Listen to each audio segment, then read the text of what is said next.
وسهلا ومرحبا أهلا وسهلا ومرحبا أهلا وسهلا ومرحبا أهلا وسهلا ومرحبا أهلا وسهلا ومرحبا. رکھیں جزاک اللہ. السلام علیکم.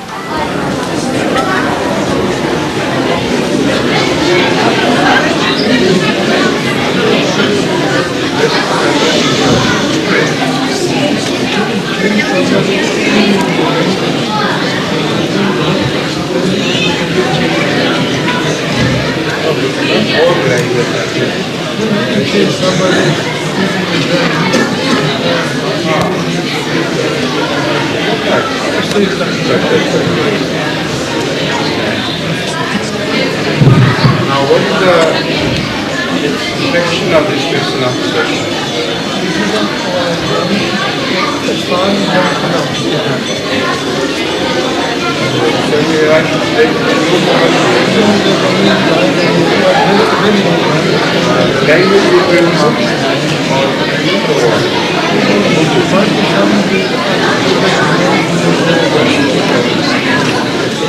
السلام علیکم ورحمۃ اللہ. اب ہمارا اردو سوال و جواب کا سیشن شروع ہو رہا ہے. اس کا جرمن ترجمہ ساتھ ساتھ بس وہاں کیا جا رہا ہے. جن دوستوں کو اردو نہیں آتی ان کو بتا دیں کہ وہ کانوں کے ساتھ وہ آلہ لگا لیں تو جرمن ترجمہ پوچھیں گے.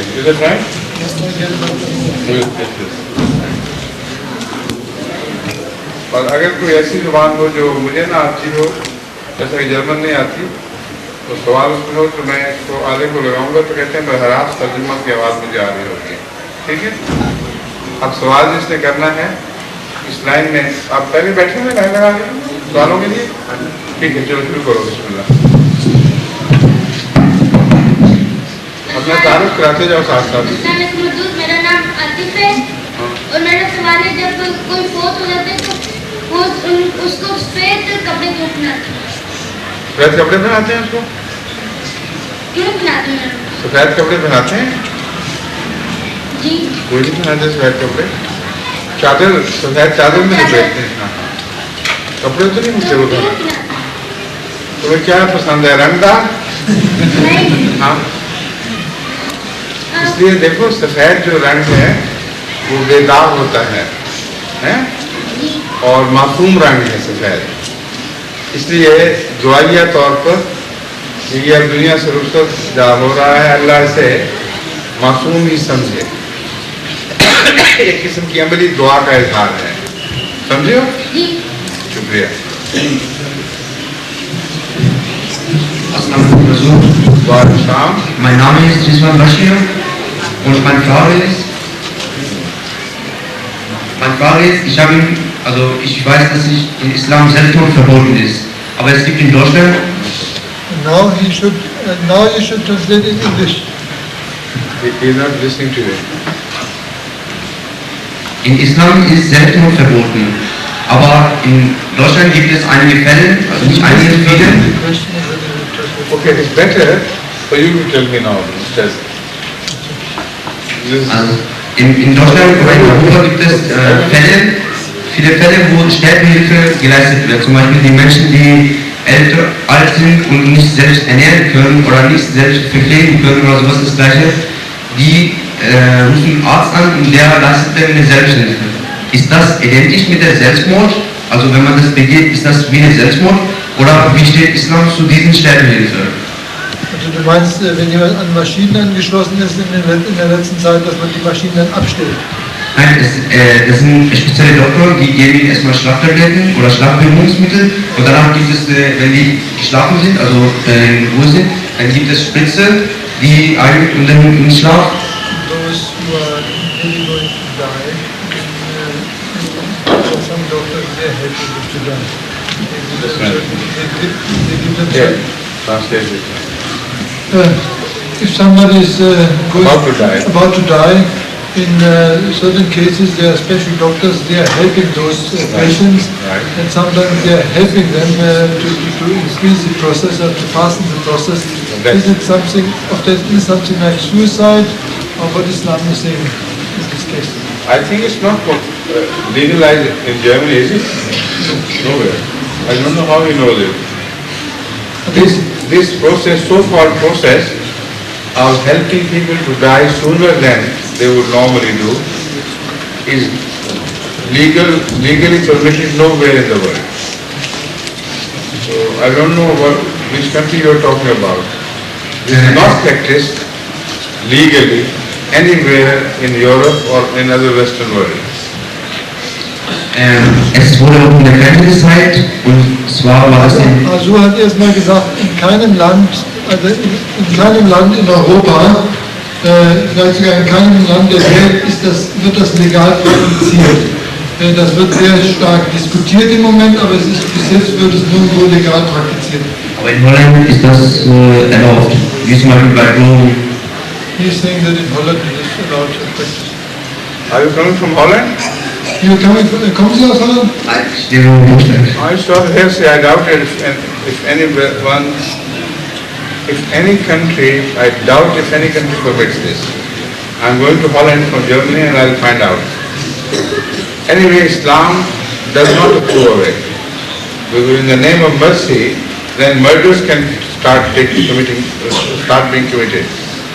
And it will be just an excuse for murderous people to say that, oh, our father was so old, suffering so much, so his life was taken out of courtesy, out of mercy for him. And the families would gang up with the doctors for the sake of gaining the property of the suffering person. Such things always lead to far more cause than the solve. Right? So bezweifelt das. Er wird nach Holland gehen, er wird sich da einfach mehr erkundigen, aber er glaubt auf keinen Fall, dass das dort praktiziert wird. Und es wird auch sehr viele illegale Praktiken die Wege, die Tore öffnen. Leute mit kriminellen Absichten könnten mit den Ärzten zusammenarbeiten und Mordabsichten könnten dadurch realisiert werden. Und dann so glaubt auf keinen Fall daran, dass das praktiziert wird.